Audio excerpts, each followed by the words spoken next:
Semua yang diciptakan Allah itu ada hikmahnya. Misalnya Allah menciptakan manusia itu sebagai pemalas, itu bagus. Bagusnya begini, kalau di bab ibadah pemalas itu buruk. Tapi kalau andekan Anda ditakdir punya kemampuan ahli nuklir, terus Anda tidak pemalas, setiap hari bikin nuklir yang paling dahsyat. Pertama hanya bisa menghancurkan Hiroshima dan Nagasaki, suatu saat bikin yang se-Asia, lama-lama bikin yang seluruh dunia. Lama-lama saking cerdasnya, pertama butuh bahan besar, lama-lama hanya kecil. Langsung saja sesuai tema bahwa kita akan menjadikan tauhid sebagai sumber inspirasi bangsa atau sumber kekokohan bangsa atau sumber ketahanan NKRI. Perlu dicatat bahwa di antara yang sering disabdakan oleh Rasulullah SAW adalah inna minal bayani la sikhron. Jadi penjelasan atau orasi atau argumentasi atau apa sajalah itu adalah bagian dari sihir. Sihir di sini maknanya itu sesuatu yang kayak hipnotis, tapi di sini dalam konteks positif. Dulu ketika periode Rasulullah Muhammad SAW itu pertarungan hak dan batil itu diolah pikir. Olah pikir yang diterjemahkan oleh artikulatif atau sistem verbal. Memang ini agak aneh. Jadi kalau mukjizatnya Nabi Musa itu fisik. Fisik itu misalnya melawan Fir'aun dengan kekuatan tongkat yang super dahsyat. Sehingga Laut Merah dipukul sama tongkatnya Fir'aun, kemudian tongkatnya Nabi Musa kemudian bisa membelah jadi jalan, Fir'aun tenggelam. Begitu juga nabi-nabi yang lain ada kekuatan fisik yang bisa dilihat sebagai mukjizat. Tapi ketika Nabi Muhammad SAW jadi nabi itu pertarungannya itu ke sistem rasional. Dan yang enggak rasional itu dijelaskan dengan satu penjelasan yang seakan-akan rasional. Ini yang agak jelimet. Sehingga ada wala talbisul haqqo bil batil. Jangan mencampur adukkan hak dengan batil. Saya beri beberapa contoh kejadian. Suatu saat itu ada orang kafir datang ke Rasulullah SAW, kemudian bertanya, ya Muhammad, jika kambing itu mati betul, yang tidak disembelih, bangkel, itu yang mematikan siapa? Karena Nabi itu orangnya ummi itu lugu, ya yang mematikan Allah. Terus jawabannya si orang kafir tadi, agama kamu itu aneh. Yang dimatikan Allah langsung haram, tapi yang lewat tangan-tangan manusia yang berlumuran dosa halal katanya. Sehingga terus jadi logika yang kok iya ya gitu. Harusnya yang dimatikan Allah langsung kan orisinil gitu. Sehingga orang terus terbelalak seakan-akan ini hebat gitu. Dan resikonya Nabi Habib Fikri, resikonya itu nggak boleh fahisan mutafahisan. Corong Jawa Nabi ora oleh cangkem elek, itu resiko. Andai kan Nabi boleh cangkem elek enak. Nak halal ya pangan kon. Kalau itu baik ya silahkan makan ya. Tapi masalahnya Nabi tidak boleh seperti itu. Andai kan tidak Nabi kan gampang, ya sudah kalau halal ya silahkan makan. Masalahnya Nabi tidak boleh apa? Nggak boleh berbicara kasar, tidak boleh berbicara buruk. Terus ada lagi beberapa kejadian yang seperti itu, yaitu masyhur suatu saat Sayyidina Ali didatangi seorang kafir juga Yahudi. Ali, kakimu angkat satu, diangkat sama Sayyidina Ali. Angkat dua-duanya, ya udah bisa. Gitu kok temanmu, maksudnya Nabi Muhammad mengklaim bisa naik langit, gitu aja kamu udah bisa. Jadi selalu pakai olah kata. Yang ketiga misalnya Muhammad, kita ini punya urusan banyak, punya problem banyak. Dan Tuhan itu dianggap penyelesai problem, halul muskilat, yang bisa menyelesaikan problem. Pertanyaannya, kalau problem kita banyak, Tuhannya satu tidak cukup Muhammad. Kalau problemnya banyak, ya Tuhannya harus banyak. Sehingga ketika Nabi membawa tauhid, protes mereka, komplain mereka, aja'alal alihata ilahau wahida innaha dala syai'un ujab. Masa Tuhan satu, wong problemnya banyak, urusannya banyak. Kalau urusannya banyak, ya Tuhannya harus banyak. Nah, karena olah pikiran seperti ini, sebetulnya bukan olah pikiran ini, hakikatnya olah kata, karena ini tidak mewakili hakikat. Ya saya ulang lagi, sebetulnya ini bukan olah pikiran atau olah akal atau olah kecerdasan, tapi olah kata, karena semua yang diomongkan ini tidak mewakili apa? Hakikat. Tapi faktanya itu terjadi. Sehingga mukjizatnya Rasulullah Shallallahu Alaihi Wasallam itu tidak boleh berupa fisik kayak tongkatnya Nabi Musa atau tabutnya Nabi Harun atau apalah yang sifatnya fisik. Karena ini tidak menjawab kecerdasan-kecerdasan yang terimplementasi oleh kata-kata yang dikatakan orang-orang kafir tadi, yang bisa memojokkan orang-orang kafir. Akhirnya Nabi diwarisi kecerdasan, dikasih kecerdasan oleh Allah Ta'ala, yaitu yang dikatakan fatona. Dan mereka memang suka, mempermalukan Nabi itu suka. Misalnya Nabi, karena sebagai Nabi, beliau tahu betul bahwa semua itu biadillah, di tangan Allah. Itu Nabi pernah ngendikan, la adwa wala tiarota, tidak ada penyakit menular. Lalu ada orang Yahudi atau orang siapa saja, orang bodoh lah yang jelas ini. Ada unta yang kena penyakit gudik, kalau orang Jawa bilang gudik apa, kalau orang itu agak apa? Kudis ini. Yang kena kudis ini dijejerkan sama yang waras. Ternyata yang waras sekarang jadi kudisan. Senang mereka karena bisa mempermalukan Nabi. Ya Muhammad, ini unta kena kudis. Ternyata yang waras tertular oleh yang kena kudis. Padahal kata kamu tidak ada penyakit apa? Menular.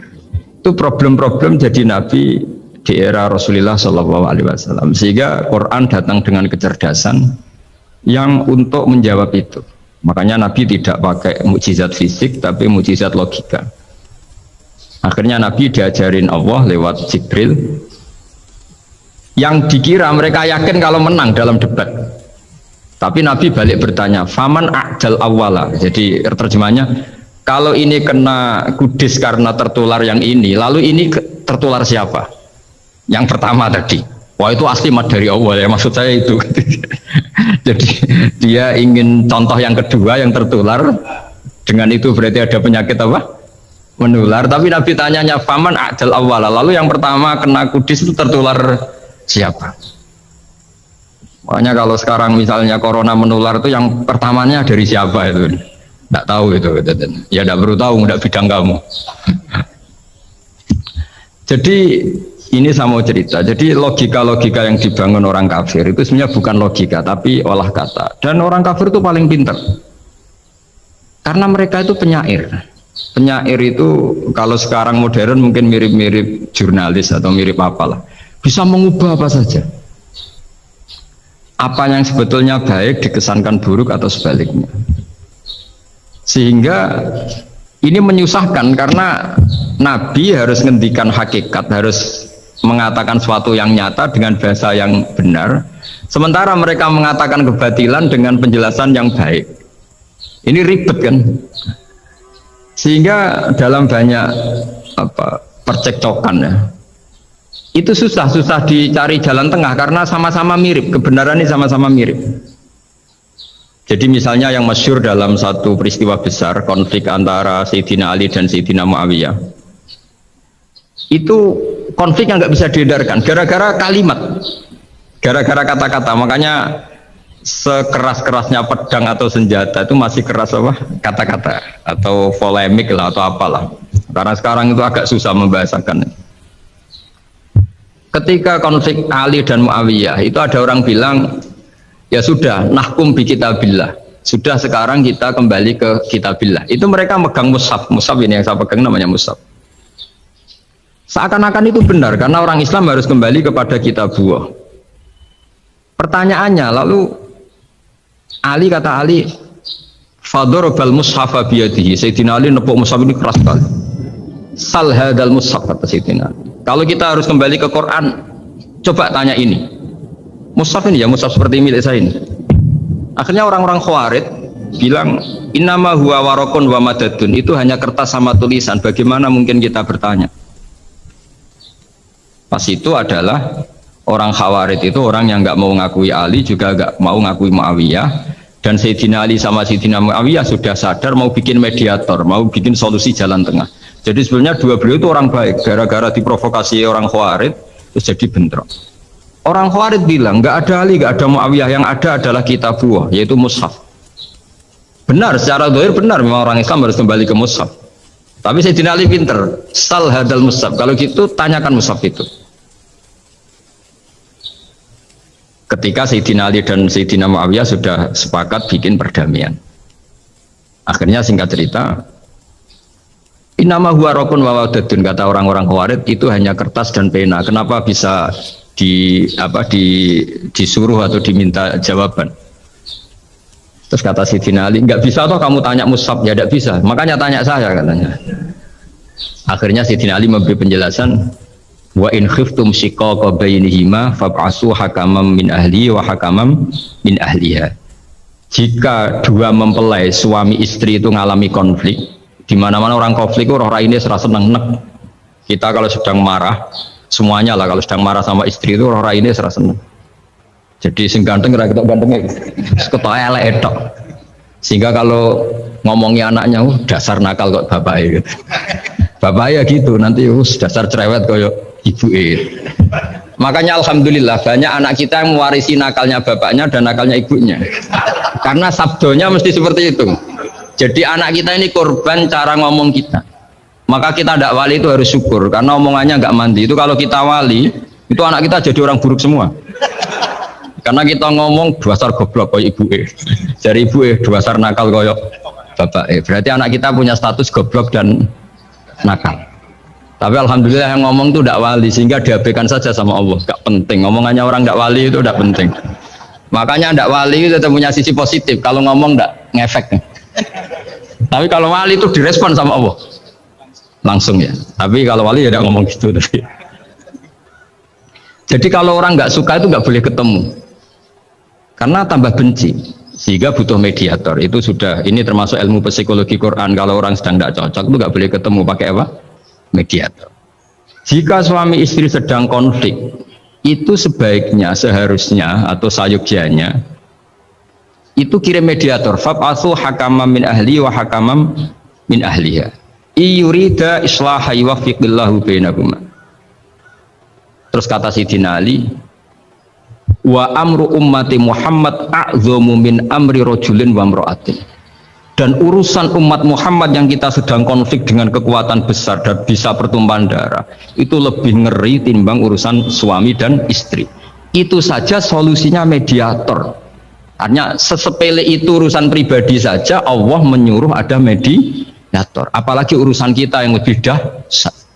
Akhirnya mereka ngakui cara istimbat, cara ngambil kesimpulan Sayyidina. Jadi ini masalah-masalah yang orang bilang seakan-akan benar. Sudah kita kembali ke Quran, kembali ke Quran. Quran yang mana? Wong kamu tidak paham. Lama-lama tanyanya mau cetakan mana ini? Ribet kan? Makanya saya ini bikin gerakan besar-besaran yang dulu saya ngaji tafsir lama sekali dengan Mbah Mun. Ngaji sama bapak saya, sekarang alhamdulillah sering diskusi sama Pak Quraisyab karena kita ini butuh dan saya punya teman akrab Gus Zofur juga doktor tafsir.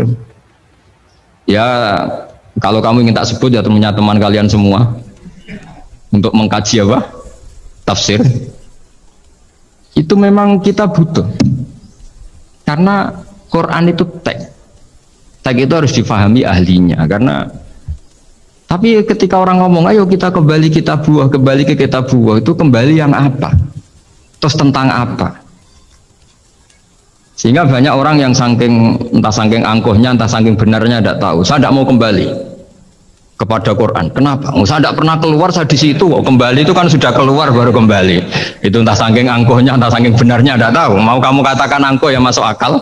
Saya tidak mau kembali. Saya tidak pernah keluar. Memang saya sudah di situ. Bener mana? Bisa jadi ya sudah ini itu wilayah yang nggak jelas.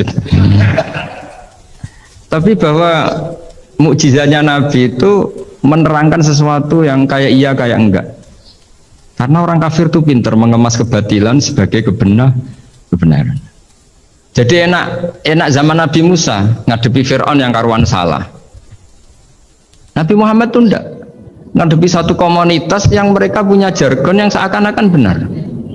Misalnya Ka'bah itu sakral, Baitullah. Orang kafir itu percaya keramatnya Ka'bah itu, percaya. Sehingga mereka kalau bikin berhala itu harus dekat Ka'bah, bentuk barokah Ka'bah. Gak kurang ajar gimana? Maka berhala-berhala itu paling banyak di dekat Ka'bah karena supaya apa? Dapat barokahnya Ka'bah. Ribet kan? Kamu kafirkan tuh percaya baru kayak Ka'bah, tidak dikafirkan itu kurang ajar. Ka'bah kok jadi ruwet, ribet banyak ngadepi. Itu susah memang ngadepi logika ya.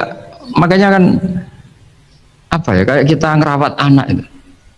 Mau dilonggar nanti manja terus goblok, mau dikerasin nanti minggat, ribet kan. Jadi ngelola kebenaran itu tidak gampang. Lalu Nabi datang bil haqqil bayyin, dengan kebenaran yang nyata.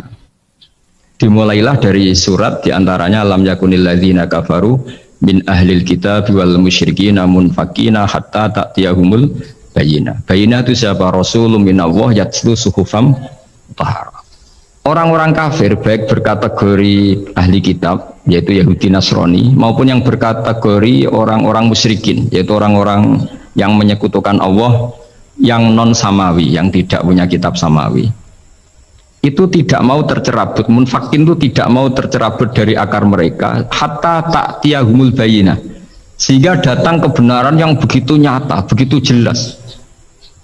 Saking jelasnya siapapun mau tahu dan nggak bisa dibatalkan oleh apapun, termasuk oleh perilaku sosial.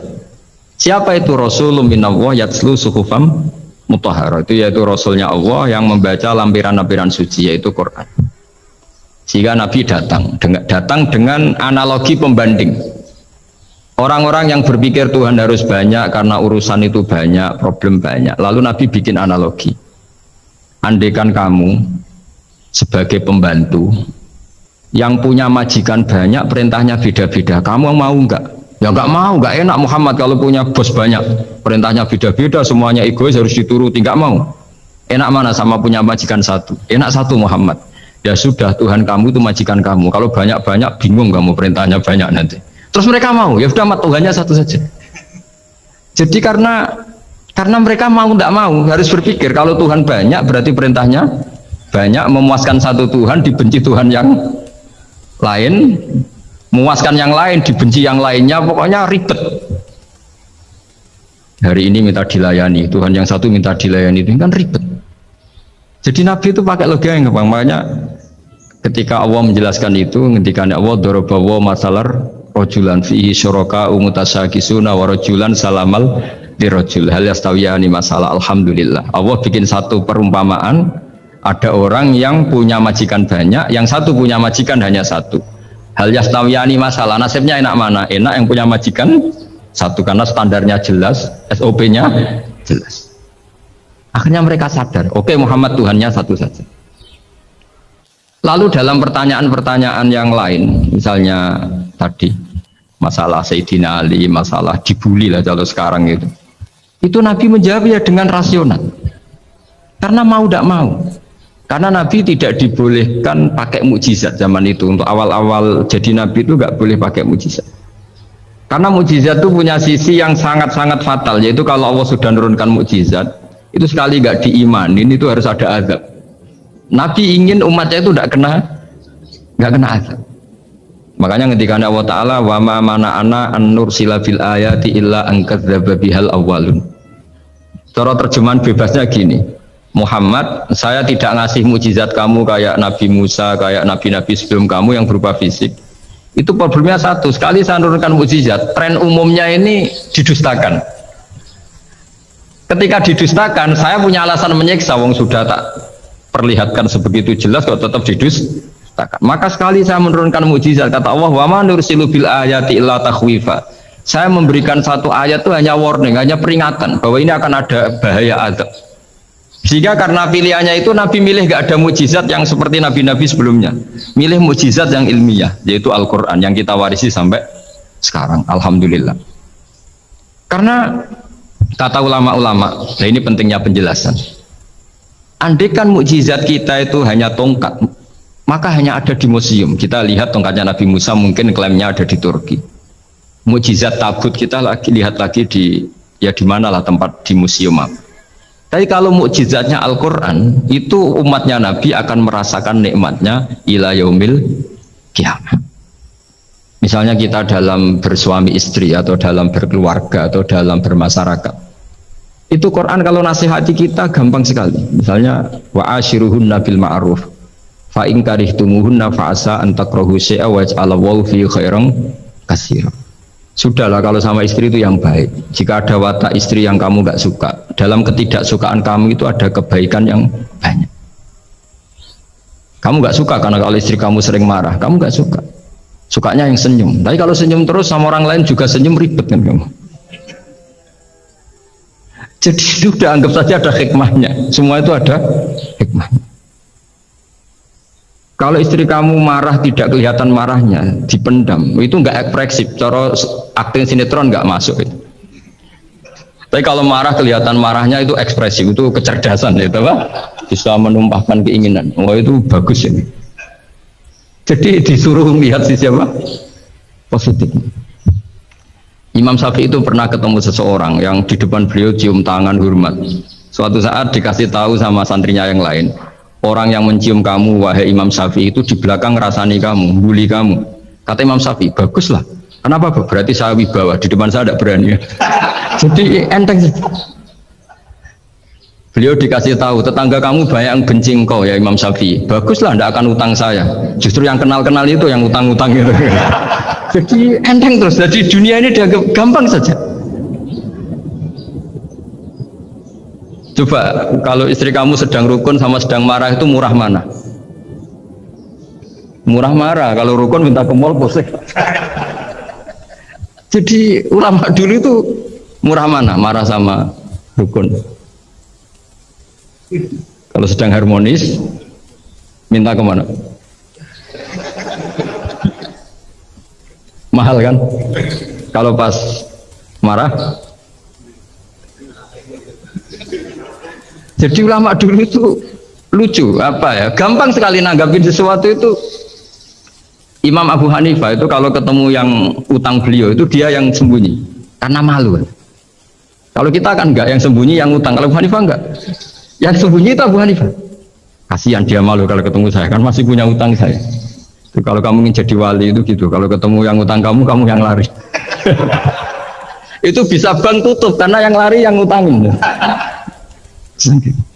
Dalam cerita-cerita wali itu unik-unik. Robi Adawiyah itu pernah kemalingan. Itu beliau sembunyi. Malingnya nyari apa dia sembunyi. Habis itu ditanya, kenapa engkau sembunyi? Sama lu sama malingnya. Karena rumah saya nggak ada yang bisa dimaling karena tidak punya apa. Jadi ini kalau berpikir rasional kan ada Habib Fikri bahasa rasional. Ini tak latih berpikir yang agak rasional. Nah, Nabi itu diutus dalam kondisi masyarakat yang rasional. Sehingga repot. Dan yang tidak rasional itu punya kecakapan olah kata sehingga seakan-akan rasional. Makanya ada kalimat terkenal di kalangan ulama, kalimatu haqqin urida bial batil. Omongannya benar, tapi maksudnya tidak benar. Kayak tadi, la hukma illa lillah. Tidak ada hukum kecuali yang ada di Quran. Tidak ada hukum kecuali yang diturunkan Allah. Pertanyaannya, apa itu? Ya Quran. Lah iya apa? Makanya kata Sidina Ali, ya sudah, sal hadal mushaf. Tanya mushaf kamu. Oh ya tidak bisa, itu kan hanya kertas sama tulisan. Makanya tanya ulama, kata Sidina Ali. Nah Quran itu balwa ayatum bayinatum fi suduril ladzina utul ilm. Quran itu begitu jelas sebagai solusi tapi di hatinya orang yang punya ilmu. Sehingga kemudian lahir beberapa generasi tauhid.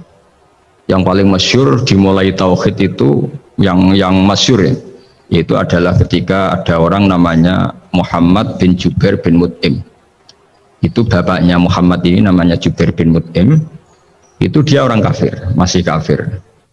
Dia datang ke Madinah itu untuk negosiasi tawanan perang Badar. Dulu beberapa orang yang negosiasi sama Nabi itu ya nunggu di masjid. Singkat cerita, Nabi sholat maghrib baca surat Wattur wa kitabim mastur fi raqim mansur wal baitil ma'mur was saqfu fil marfu wal bahril masyur. Terus dia dengerin sampai Allah tanya, am khuliqu min ghairi syai'in. Kalau kamu tidak ngakui saya sebagai Tuhan, kata Allah, silahkan Anda berpikir bahwa alam raya ini dimulai dari ketiadaan. Atau kamu sendiri merasa sebagai pencipta alam raya ini, pencipta langit dan bumi. Itu namanya am khalaqus samawati wal ard. Itu orang itu disebut dahiyatul Arab, orang paling cerdas di Arab. Itu dia bingung. Dia selamanya kafir. Cara berpikir menuhankan berhala, Lata, Uzza, pokoknya menuhankan makhluk lah. Terus dia mikir, Muhammad ini kacau ya. Akal saya dihabisin katanya. Jadi cara berpikir dia pakai akal, dia tidak percaya mujizatnya Quran, tapi dia bilang Muhammad ini kacau, akal saya dihabisin. Akhirnya Nabi setelah salam dia menyatakan Islam. Karena kata dia, Muhammad, akal saya habis oleh apa yang kamu baca. Nah ini saya mau menerangkan tauhid sebagai inspirasi, yaitu logikanya gini, langit bumi ini kan wujud itu punya eksistensi. Kalau langit bumi ini wujud, alam raya ini nyata, lalu kamu mengatakan sebelum alam raya ini ketiadaan, berarti ada satu kesimpulan, ketiadaan menciptakan yang ada. Itu malah gendeng bareng. Logikanya kan nggak kena. Al-adamu yakhluqu maujudan, sesuatu yang nggak ada menyebabkan atau menjadikan sesuatu yang ada. Akhirnya padahal pertanyaannya tadi gitu, ya sudah kalau kamu nggak percaya saya sebagai Tuhan, sebagai pencipta awal, sudah ada usah Tuhan-Tuhanan. Tapi ya, mari goblok bareng dengan mengatakan bahwa alam yang ada ini diciptakan oleh sesuatu yang tidak ada. Dari Juber, saya tidak mau goblok Muhammad, sudahlah iman saja saya, karena saya tidak mau goblok. Jadi agama ini datang dengan keceriaan berpikir. Sehingga Ibnu Hajar al-Asqalani mengatakan hadatin ja'a bil iltizat al-aqli. Agama ini datang dengan kenyamanan berpikir. Coba kalau Anda seorang profesor atau seorang doktor atau seorang ilmuwan, kemudian Anda diajak goblok dengan teori baru bahwa sesuatu yang ada itu diciptakan oleh yang tidak ada. Mau enggak kamu? Mau semuanya sesuatu diajarin sesuatu yang ada diciptakan oleh yang tidak ada. Gak keren. Ketika Nabi punya konsep Tuhan, Tuhannya Muhammad itu siapa? Yaitu zat yang la awalalah, zat yang pertama. Lalu Tuhan itu siapa? Tuhan itu yang menciptakan langit bumi. Tuhan itu siapa? Yang memulai segalanya. Lama-lama mereka berpikir, wah kalau gitu yang benar itu Islam. Maka kata Imam Zuhri, Syihabuddin Az-Zuhri, famaka nafathun fil islami a'zoma min sulhil hudaybiyah innamaka nasu yatafaduluna fil hadis wal munazah. Semua teks riwayat itu ada kata wal munazah, orang bebas ngomong dan berdebat. Munazah itu berdebat. Terus akhirnya falam yatakallam ahadun bil islami yaqilu syai'an illa dakhala fihi. Kemudian setelah berdebat dan mereka tahu Islam, pasti akhirnya masuk. Dan itu yang sekarang terjadi di dunia. Makanya saya pernah ditanya seorang profesor, Gus, kalau di Jogja ada sekolah perbandingan agama, menurut Anda gimana? Asal itu tentang agama, nggak apa-apa. Tapi kalau yang dibandingkan umat Islam itu jangan. Karena nanti kalau di Indonesia kira-kira yang copet itu ditanya agamanya juga Islam, yang koruptor juga Islam. Jadi kalau yang dikaji Islamnya nggak apa-apa, tapi orangnya jangan, kata saya. Karena yang bulat ya banyak, yang nggak sholat ya banyak. Tapi kalau Islamnya saja, misalnya adu konsep tentang Tuhan. Masyhur kita mungkin banyak yang melihat itu debatnya Stanley Fischer sama Ahmad Didat itu. Tuhan kamu siapa ini terus sama Didat cerita Tuhan saya itu lam yalid walam yulad walam yakul lahu kufuwan. Itu spontan ada seorang mahasiswi bilang, sepertinya Tuhan Anda lebih menarik. Karena Tuhan Anda yang menciptakan langit bumi, yang Tuhan ini kok lahirnya sudah di bumi, masa lahir-lahir langsung jadi Tuhan. Jadi akhirnya falam yatakallam ahadun bil islami yaqilu syai'an illa dakhala fihi. Sehingga agama ini apa? Agama itu adalah kalimat tauhid. Kalimat itu apa? Logika yang terbangun. Nah, ketika logika itu terbangun, maka disebut yusabbitu wallahu alladzina amanu bil qaulis tsabit fil hayatid dunya wa fil akhirah. Allah itu akan menetapkan satu kaul, satu presentasi ilmiah atau satu kesimpulan ilmiah. Yang kesimpulan itu nyata benarnya. Dan ini akan nyata terus baik di kehidupan dunia maupun kehidupan apa? Akhir. Seperti Allah sebagai Tuhan. Itu akan nyata terus. Di dunia Allah ya Tuhan, nanti di akhirat juga Tuhan. Tapi Tuhan selain Allah, maka menjadi Tuhan ini nunggu ada yang menuhankan. Misalnya Fir'aun itu jadi Tuhan karena ada yang menuhankan. Sekali dia mati, dia sudah aset wisata, bukan Tuhan lagi. Makanya gejolokannya orang ulama Arab kalau ketemu ulama Mesir, kalau gejolokan itu lucu. Orang Arab ada Abu Jahal, Abu Lahab, penggaweane ngusir Nabi gitu. Itu gejolokannya ulama Mesir. Kata ulama Arab, kamu gayanya benci Fir'aun tapi rizki kamu dari wisata melihat Fir'aun gitu. Itu gejolokannya ulama Arab sama ulama Mesir. Sehingga agama ini mengajarkan apa? Satu kalimat. Makanya kamu harus belajar mantek. Dulu Raden Asnawi ya pengajar mantek. Dulu buyut saya di sini Mbah Fauzan, abahnya Mbah Pah itu, mbahnya itu juga pengajar mantek. Karena di antara yang diceritakan Allah itu wa ja'alaha kalimatam baqiyatan fi aqibih. Tugas utama Nabi Ibrahim adalah menjadikan satu logika. Kalimah itu logika. Itu menjadi logika yang abadi. Baqiyah itu abadi. Fi aqibih, di anak turunnya Nabi Ibrahim. Misalnya begini, saya beri contoh ya. Misalnya saya mengatakan teh ini hitam, itu menjadi kalimah karena diucapkan, tapi tidak menunjuk hakikat karena tehnya berwarna apa? Kuning. Sehingga Quran kalau menyalahkan orang kafir itu ngendikane kaburas kalimatan takhruju min afwahihim. Omongannya orang kafir itu menjadi kalimat karena diucapkan dari mulutnya. Kenapa menjadi kalimat? Karena diucapkan tapi tidak menunjuk hakikat. Seperti orang mengatakan 2 ditambah 2 itu 10, itu kalimat, tapi kalimat yang salah karena tidak menunjuk hakikat. Seperti orang kafir mengatakan Tuhan itu 3, itu kalimat karena diucapkan tapi tidak menunjuk hakikat.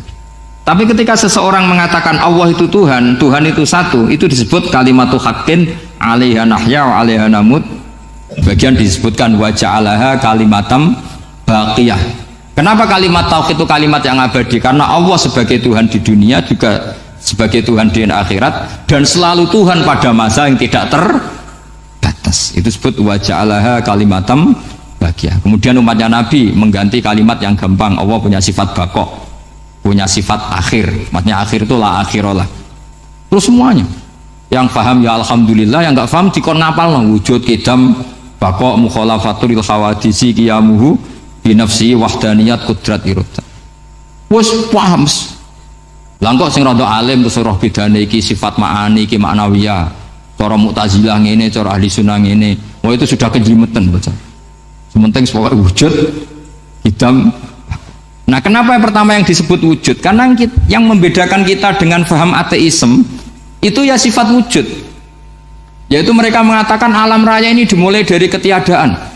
Wah itu akal mana saja itu nggak bisa nerima, masa ketiadaan menciptakan sesuatu yang ada. Maka kata Ibnu Hajar al-Asqalani ketika mentafsirkan mensarai hadis salasun mangkunna fihi wajata halawatal iman. 3 hal ini kalau kamu faham maka menemukan manisnya iman. Manis itu enak.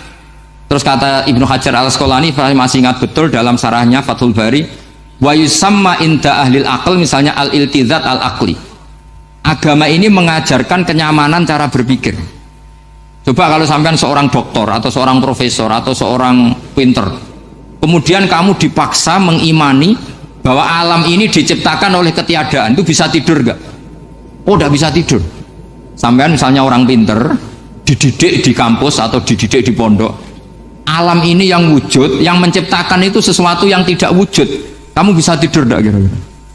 Ini guru apa? Ini sarap ini. Mosok hadil maujudat khalaqahal adam, sesuatu yang wujud diciptakan ketiadaan. Tapi agama ini membawa sesuatu yang menyenangkan untuk akal, yaitu hadhil maujudat khalaqaha wajibul wujud. Maujudat yang wujud ini diciptakan super maujud, yaitu oleh bahasa pondok disebut wajibul wujud. Kan terus seneng, wajar dong kalau sesuatu yang ada diciptakan oleh yang ada. Nah tentu ada pencipta, terus ada super, disebut wajibul wujud. Kan terus enak.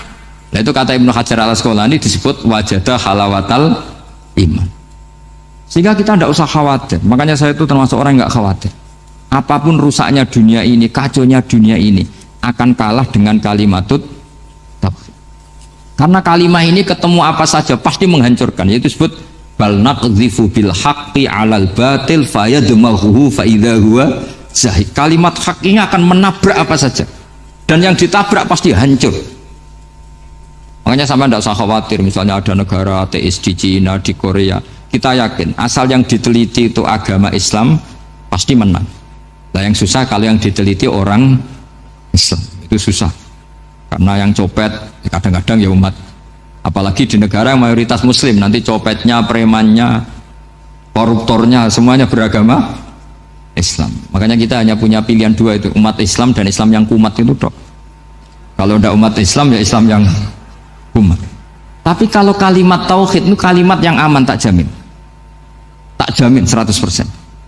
Sehingga saya itu kalau ditanya profesor Pak Bahak, kalau suatu saat Indonesia jadi negara yang sangat terbuka, kemudian ada sekolah perbandingan agama, menurut Anda prospek Islam gimana?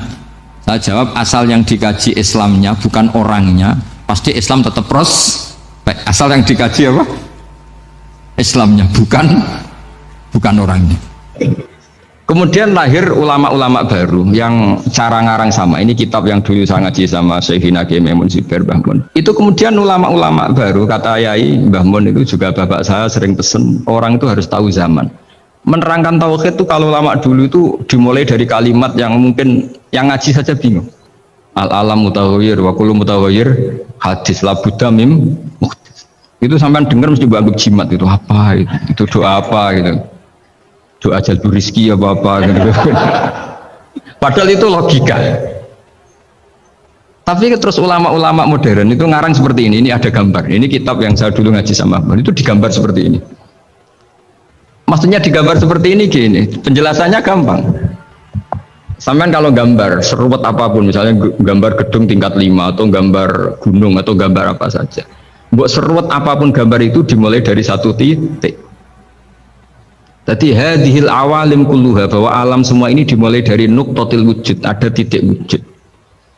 Dan karena ini wujud penyebab harus bersifat awal, makanya Allah itu selain wujud harus bersifat al-awwal, kalau bahasa pondok al-qadim. Karena tidak mungkin yang menciptakan kemudian kalah dulu dengan yang diciptakan. Begitu juga Imam Al-Amudi. Imam Al-Amudi itu jadi wali itu karena dia ahli matematika. Sampai muridnya itu iskal, ini guru saya masuk surga enggak? Kalau ngajar itu senang ngajar matematika. Beliau ahli usul fikih, ahli fikih, tapi senangnya ngajar matematika. Sampai muridnya sanksi, ini masuk surga enggak ya? Walhasil dalam cerita keramat beliau, sama ndak usah terus saya tidak percaya, kamu tidak wali, kok tidak percaya gimana? Ribet sekarang gitu, orang kalau nggak nekuni sesuatu terus nggak percaya, ribet kan? Itu beliau masuk surga itu dijamin dapat surga itu karena ngajar matematika. Tapi di hati beliau hanya satu, matematika adalah satu ilmu yang dimulai dari angka 1. 0, itu tetap dimulai dari 1, nggak bisa. Akhirnya beliau cerita angka 2 atau 3 nisbatul wahid wal isnaini ila mi'ah wa ila ma la nihayatallah, semuanya sama, nisbatul far'i ilal asli, kata beliau. Bo angka 2, 3, 1000 sampai 1 miliar itu perbandingannya dengan angka 1 apa hubungannya? Al far'i ma'al asli, yaitu angka 2, 3 adalah cabang dari angka. Jadi alam raya sebanyak apapun, ada galaksi, ada Mars, ada apa saja, tetap dimulai dari wujud yang satu, yaitu wujudnya Allah Subhanahu wa Ta'ala. Jadi beliau menjadikan matematika sebagai alat perangkat untuk tahu tauhid, bahwa alam raya ini dimulai dari al-wujudul wahid, wujud yang satu. Makanya kul huwallahu ahad, Allahus somad, lam yalid walam yulad, dan seterusnya. Nah, makanya ketika orang menyoal hukum adat yang menipu kita, adat itu sunnatullah yang kita lihat, itu Quran mesti mengembalikan wahwaladzi yabda'ul khalqa tsumma yu'idu wa huwa ahwanu alaih. Sebagian di surat Yasin diterangkan ansha'aha awwala marrah. Ketika kita lama sekali, namanya manusia itu lahir dari seorang bapak dan ibu, ini lama sekali. Yang namanya telur itu lama sekali lahir dari ayam, keluar dari ayam. Yang namanya pohon besar itu mesti dari biji yang kecil. Karena lama itu terjadi, seakan-akan kita ngomong, kita berkeyakinan tahu-tahu ada pohon besar itu muhal, tahu-tahu ada manusia ini muhal. Makanya ketika ada figur yang bernama Isa bin Maryam, itu orang kafir Yahudi itu menolak, bagaimana mungkin ada manusia tanpa bapak. Oke, itu menyalahi prosedur lazim, protap lazim. Tapi kata Allah gimana? Inna masalah Isa indawahi kamasali Adam. Kalau Isa mohal karena tanpa bapak, harusnya Adam lebih mohal karena tanpa bapak, tanpa ibu. Jadi artinya apa? Allah tetap mengingatkan bahwa kudroh saya yang pertama itu menjadikan semuanya mungkin tanpa perangkat adat. Maka kitab ini yang saya baca ini, milik Said Hussein Afandi ini, itu menjelaskan bahwa hukum adat itu menipu. Saya ulang lagi, hukum adat itu menipu. Ketika ayam mengeluarkan telur, telur kemudian menjadi ayam lagi. Terus kita berdebat, telur sama ayam dulu mana? Menurut Anda milih mana? Milih apa? Telur. Kalau ini, yang kubu sebelah ini.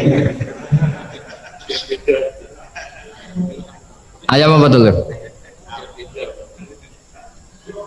Telur. Ayam. Ayam lahir dari. Nah, pertanyaannya begini kalau menurut tauhid. Ketika lazim kalau telur itu nanti suatu saat jadi ayam, terus ayam kemudian lazim mengeluarkan telur. Ketika Anda mengatakan mungkin, kontribusi Anda terhadap kemungkinan itu apa? Kan sama, Anda tidak ikut menciptakan. Wong tidak ikut menciptakan kok menvonis mungkin dan tidak mungkin. Kamu itu hanya saksi. Makanya pertanyaannya Allah, loh ketika itu kamu anggap mungkin, kontribusi Anda itu apa? Kan hanya melihat. Kamu sendiri tetap tidak mampu bikin telur, Anda juga tidak mampu bikin ayam. Artinya meskipun telur jadi ayam, ayam jadi telur sampai kiamat, tetap ada kontribusi kudrohnya Allah Subhanahu wa Ta'ala. Bukan berarti berdiri sendiri. Wong kamu yang bilang mungkin ya nyatanya enggak berkontribusi. Sehingga kalau suatu saat Allah bikin telur dari batu atau ayam keluar dari batu, bagi Allah itu enggak masalah. Tapi bagi kamu masalah. Bagaimana mungkin hewan keluar dari batu? Ini logikanya gimana? Loh, memangnya ketika telur dari ayam itu logika kamu gimana coba? Kamu ikut bikin enggak? Nah ini di sini pentingnya mukjizat. Akhirnya Allah bikin mukjizat, ada satu onta besar keluar dari batu, yaitu mukjizat Nabi So. Kamu memasalahkan, ini gimana onta kok keluar dari batu? Lalu kalau Allah tanya kamu, gimana telur keluar dari ayam? Loh, ini biasa Gusti mungkin, memangnya kamu bisa? Berarti bagi orang yang tauhid, yang wali, keluarnya ayam dari telur sama onta dari batu itu nisbatnya sama. Sama-sama semuanya di luar kontribusi kita. Kenapa yang satu kamu katakan mungkin, yang satu kamu katakan tidak mungkin? Toh kamu sama-sama tidak terlibat. Itu cara berpikir tauhid. Artinya apa?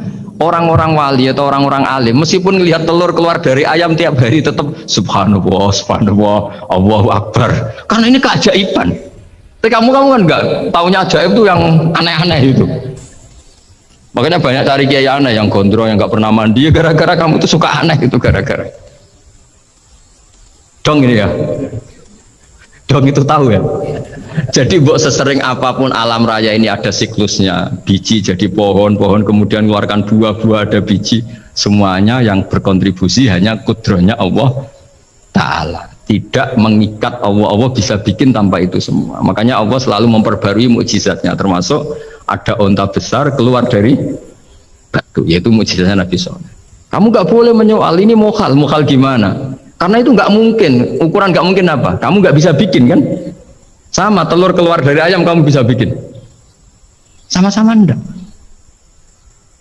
Nah di sini pentingnya ngaji ya. Makanya Allah ngendikan innallaha la yastahyi ayyadriba masalam ma ba'udatan fama fawqa. Allah itu tidak malu bikin contoh nyamuk. Karena nyamuk ini mukjizat yang besar. Sudah hewannya kecil, di situ ada ususnya. Ususnya ada uratnya. Coba kalau kamu bikin nyamuk. Kalau yang santri agak nakal itu ya ada alat kelaminnya, ada uratnya. Coba jenengan bayangkan nyamuk kecil kan? Itu ada uratnya enggak? Ada ususnya ada uratnya. Uratnya ada bakterinya. Pusing kan kamu? Jadi sebetulnya ayat Allah yang dasar itu bukan dinosaurus tapi nyamuk. Bikin uratnya dinosaurus masih gampang, hewannya besar paling uratnya segini. Itu pesan di Juwana bisa lah. Tapi kalau pesen organnya apa? Nyamuk. Perutnya seberapa? Sudah gitu dia di dalamnya ada calon anaknya. Lebih kecil, banyak lagi jumlahnya coba. Nah ini agama ini datang dengan akal. Jadi kelihatan ada mukjizatnya Quran karena menyontohkan nyamuk.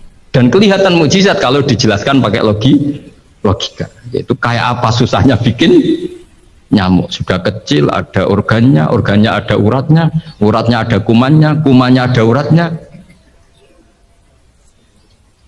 Pusing enggak? Makanya tidak ada kampus yang siap memaklumatkan diri sanggup bikin nyamuk. Karena ya nggak sanggup tadi.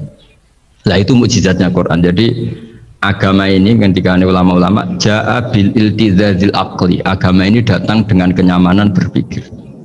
Makanya kita nanti kalau mau mati itu yang seneng saja. Kita tidak tahu caranya hidup. Tahu-tahu lahir, tahu-tahu hidup. Tahu-tahu punya hutang, tahu-tahu banyak masalah. Tidak tahu kita. Nanti kalau mati juga gitu, nggak ingin mati tahu-tahu mati. Nanti nggak tahu-tahu bangkit. Makanya sudah alaiha nahya wa alaiha namut wa biha nubasu insyaallah taala minal. Makanya kata Sidina Ali kalau ada orang susah hidup, kamu lahir keinginan kamu apa keinginan Allah ya? Keinginan Allah. Kamu mati, misalnya orang frustasi ingin mati ya tidak bisa mati. Kalau Allah tidak menghendaki ya tidak mati. Ya sudah, zaman kita hidup ya tidak bisa mengelola kehidupan ini ya sudah. Kalau mati juga tidak bisa mengelola kematian ini. Makanya terus kita diajarkan inna sholati wa nusuki wa mahyaya wa mamati lillahi rabbil alamin. Berhubung kita tidak tahu ya sudah, hidup kita, mati kita semua di tangan Allah. Sudah kita pasrah saja. Senais jamnya mati, mati aja, serasa pamit, sudah mati aja, sudah gak ribet. Makanya wali-wali itu ya biasa ngelihat kematian itu, bukan karena yakin masih masuk surga ya enggak. Kata wali-wali itu di dunia itu hanya Allah yang ngurusi kita ya Allah, nanti di akhirat ya sama. Itu tauhid ya. Jadi saya ulang lagi ya, jangan terjebak hukum adat. Karena dalam hukum adat itu sebenarnya Anda tidak aktor tapi hanya saksi. Yang namanya telur keluar dari ayam, ayam mengeluarkan telur. Tapi sebetulnya ini tidak mengikat. Allah bisa saja bikin hewan dari yang lain. Kayak tadi mengeluarkan untanya Nabi Soleh dari batu yang apa? Besar. Ya, wah itu mokal, bagaimana mungkin? Nah memangnya ayam jadi telur, telur jadi ayam, Anda ikut berkontribusi kan enggak? Andai kan Anda menyaksikan kudrohnya Allah Ta'ala di semua kejadian, yaitu Allah bisa bikin nyamuk, nyamuk ada organnya, organnya ada uratnya. Dengan reputasi seperti ini maka kita akan mensifati Allah innahu ala kulli syai'in qadir, bahwa Allah bisa melakukan apa saja. Wa huwa ala kulli syai'in qadir, diulang-ulang.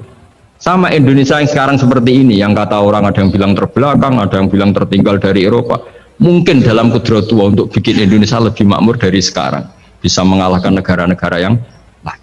Jadi kalau kamu ingin, tapi Indonesia banyak masalah gini-gini, bagi Allah mudah saja menyelesaikan masalah. Tetap inna dzalika 'ala Allahi yasir. Kita harus optimis bahwa semuanya bagi Allah mudah. Tapi cara berpikir ya tadi, dengan reputasi Allah bisa bikin nyamuk. Nah nyamuk sulitnya di mana ya tadi, sudah kecil punya organ, organnya punya urat, uratnya punya bakteri, bakterinya punya organ, organnya bakteri, mungkin ada bakteri lagi. Pusing kan? Ya jangan, nggak usah dipikir kalau pusing. Ya jadi terus yang terakhir saya mohon kalau baca Quran sebisa kita ada yang diangen-angen ya. Jadi Allah kalau mendorong kita mengakui eksistensinya Allah, Allah sering ngendikan yang mudah-mudah. Misalnya saya ini yang menciptakan kamu, saya yang menciptakan kamu. Falau la tusaddiqun, sudahlah saya ini nahnu khalaqnakum. Saya ini pencipta kalian, Bu ya. Oh, hubungan kamu itu dengan saya. Urusan kamu terdekat itu dengan saya kata Allah, bukan dengan yang lain. Karena saya yang menciptakan kamu kata Allah.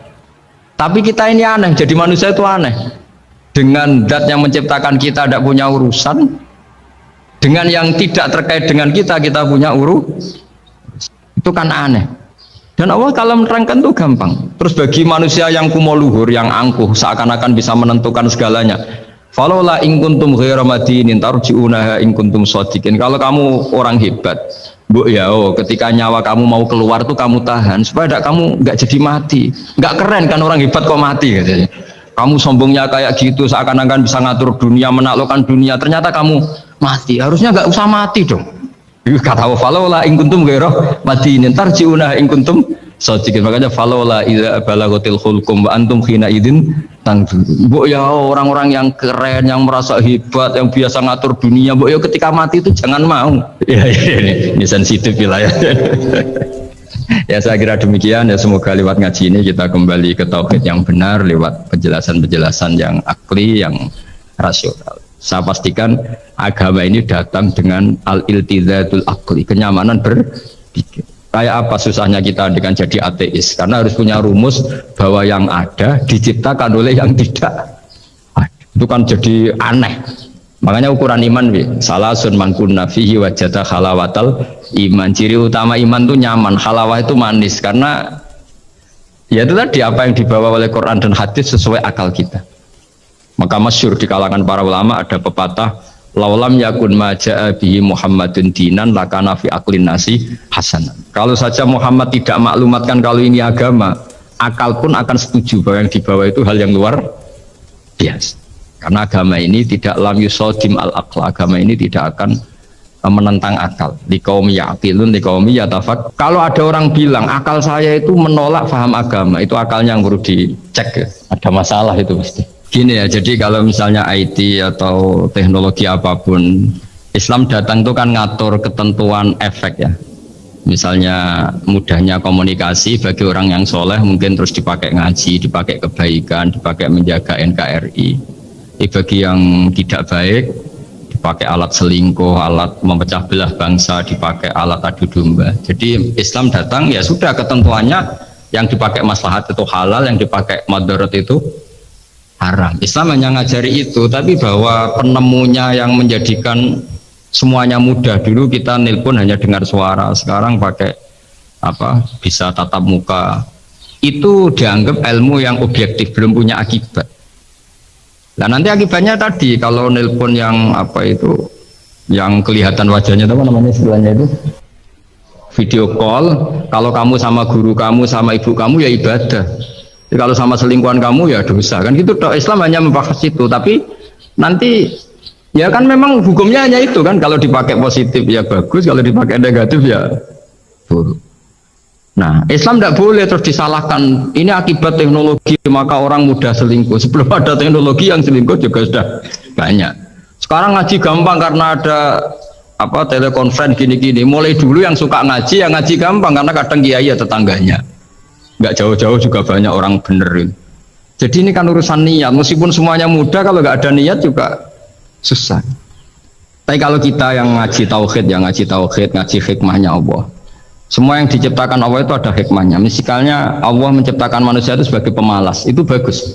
Bagusnya begini, kalau di bab ibadah pemalas itu buruk. Tapi kalau andekan Anda ditakdir punya kemampuan ahli nuklir, terus Anda tidak pemalas, setiap hari bikin nuklir yang paling dahsyat. Pertama hanya bisa menghancurkan Hiroshima dan Nagasaki, suatu saat bikin yang se-Asia, lama-lama bikin yang seluruh dunia.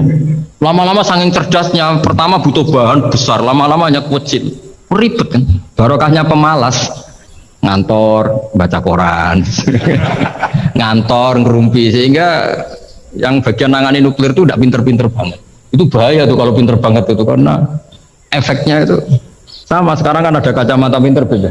Itu kan ketemu orang bisa merekam kan, semua privat orang bisa, ribet kan. Nah agama itu ngatur yang halal ya biar halal. Misalnya begini ya, ada orang ke Mars atau ke bulan, kita katakan pinter dalam konteks menjelajah alam. Tapi kalau dibalik, rakyatnya miskin butuh makan, kemudian itu untuk biaya ke bulan, itu bodoh apa pinter? Membiarkan masyarakatnya lapar karena biayanya dipakai naik ke bulan, itu pinter apa bodoh? Tapi dari tidak tahu tentang bulan menjadi tahu, pinter apa bodoh? Pinter. Tapi kebutuhannya makan kok malah naik ke bulan, pinter apa bodoh? Ya saya juga bingung kayak Anda kalau nggak apa-apa ya memang ilmu ada sisi membingungkannya ya, nggak apa-apa lah, bingung-bingung dikit nggak apa-apa, tapi ya gitu kira-kira sih. Begini ya, sebetulnya kita juga kadang salah mengkategorikan. Ada neo-khawarij, ada Islam ekstremis, ada moderat. Itu omongannya peneliti ya. Itu kan peneliti itu harus mengkategorikan, terus sampling ilmiah harus diputuskan ini kategori apa, solusinya apa. Tapi itu analisis. Sebetulnya masalah itu tidak sesulit itu ya. Kalau Allah menghendaki gampang saja. Misalnya Anda berpikir neo-khawarij, kemudian anak Anda sakit, yang ditakdir nyuwun sewu harus hutang tetangga, kebetulan yang ngutangin itu orang Islam moderat. Ini yang sering lupa para analis itu, saya ulang lagi, para analis itu mbok yaong regani pangeran. Saya itu sering ketemu para analis, Sering saya ingatkan, mbok yo kamu itu ngergani Allah. Allah itu punya hak untuk kreasi, punya hak untuk ngatur, punya hak untuk menentukan. Kita misalnya begini, kadang berpikir orang neo khawarij tadi itu bisa nggak ekstrim kalau bacanya buku ini atau ngikuti pikirannya tokoh ini, itu kita. Tapi kalau Allah itu enggak. Saya beberapa kali ada kejadian orang begitu benci misalnya sama Muhammadiyah atau benci sama NU atau benci apa. Itu marine mergo anaknya pacaran terus nikah. Mulane corong Jawa gedeng tapi nyanding. Itu dulu banyak kiai yang benci Muhammadiyah. Barang anaknya besanan ya baik-baik saja. Karena nanti cucunya jadi Muhammad NU. itu banyak, enggak satu dua itu. Sama nanti orang yang kuras gitu ternyata pas butuh bantuan yang nolong itu Islam moderat. Akhirnya kan karena Al-Insan Abdul Ihsan itu ya respect. Jadi, nah tapi kita sebagai analis ngiranya kalau pikirannya dilawan pikiran, tidak mesti juga. Jadi manusia itu segampang itu. Dulu yang namanya Abi Sufyan itu bencinya sama Nabi, Masya Allah juga sebaliknya. Tapi ketika Ummi Habibah jadi istrinya Nabi, itu kebencian yang penggemar Abi Sufyan dan Nabi cair. Begitu juga Juwairiyah. Makanya ketika ada konflik besar antara kelompok-kelompok itu, karena mereka sebagian sudah jadi istrinya Nabi, itu mereka bilang asharu Rasulullah SAW. Jadi konflik yang se ekstrem itu selesainya pakai besanan. Ashar itu besanan. Mau tukaran gimana? Mau benci Muhammadiyah gimana? Cucunya sekarang sudah Muhammad NU. Yang NU juga cucunya sekarang, ya sudah. Akhirnya ya baik-baik saja. Jadi tidak udah ada solusinya. Kalau Allah sudah menghendaki nanti gampang saja. Sama jangan tanya. Lah kapan itu Gus? Yang sadar Tuhan kamu tanya, ya tanya sama Allah. Jawabannya wallahu a'lam. Tapi saya mohon para analis ya, jangan corong Jawa ojo ngilani pangeran. Tuhan itu diberi hak untuk menyelesaikan karena banyak yang di luar dugaan. Wahsy itu menjadi mukmin justru setelah membunuh Hamzah. Khalid bin Walid menjadi mukmin justru setelah menang di perang Uhud. Tapi kalau Allah menghendaki segampang itu. Yaitu ketika Khalid bin Walid menang di perang Uhud karena sahabat melanggar perintah Nabi harus tetap di atas gunung, sementara mereka melanggar turun ke gunung. Itu Khalid bin Walid itu, wah Muhammad itu luar biasa. Anak buahnya melanggar saja dikasih sanksi, apalagi kita. Ini berarti orang yang sangat diperhatikan oleh Tuhannya. Terus dia cara berpikir begitu. Akhirnya masuk Islam. Banyak orang masuk Islam itu malah pas menyembah Tuhannya, Tuhan berhala. Itu ada orang Arab, zaman Arab dulu. Pas mau nyembah berhalanya, pas ada luwak kencing di kepala berhala itu. Terus dia, aduh punya Tuhan kok gak keren, gimana? Terus masuk Islam. Jadi dia dapat hidayat pas keliru.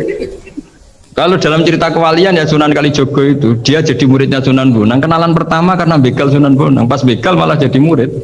Jadi kalau Allah itu punya sekian cara. Kadang kiai itu gak bisa mengislamkan orang, tapi banyak mahasiswa punya pacar non Muslim itu yang Islamkan pacarnya. Ribet kan kalau sudah. Mau apa coba itu memang? Ya sudah, Allah itu diberi hak untuk Allah sebagai Tuhan itu tidak usah. Mbah Mun itu diantara yang sering dikatakan beliau itu dulu saya juga agak protes dengan tanda kutip, tapi beliau ngendikan ya saya sami'na wa ata'na. Kata beliau gini, hak so itu sing bawa agama nang Indonesia itu pegawai negeri, yang bawa agama kemana-mana itu pegawai negeri. Saya sempat protes. Lah santri bah, mau santri karuan mau santri.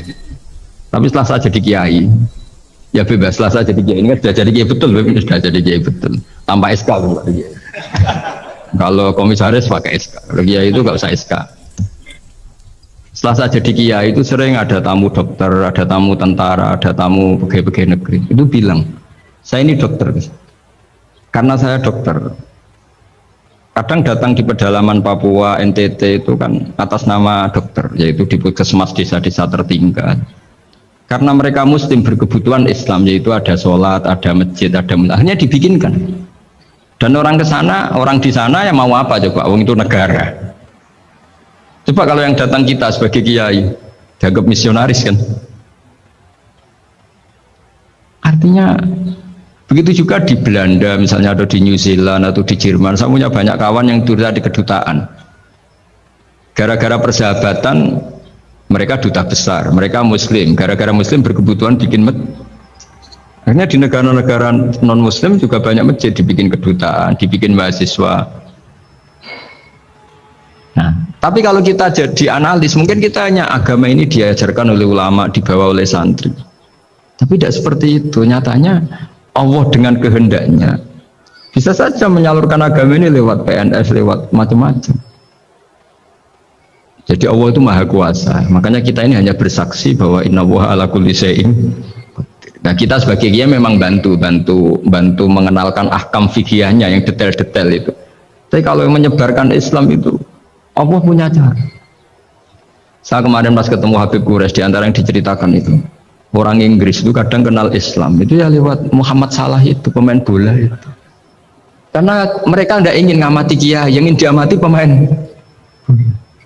Jadi pertama, itu orang Prancis itu tidak benci Islam itu gara-gara Zainuddin Yazid Zidane itu. Zizou itu loh, itu namanya Zainuddin Yazid. Yazid Zainuddin, kena bahasa Prancis jadi Zinedine Zidane. Itu dulu imigran dari Aljazair itu dibenci sama orang Prancis. Tapi setelah yang membawa Prancis juara itu adalah seorang Zidane. Itu terus mereka agak benci Islam karena yang membawa kebanggaan Prancis juara dunia.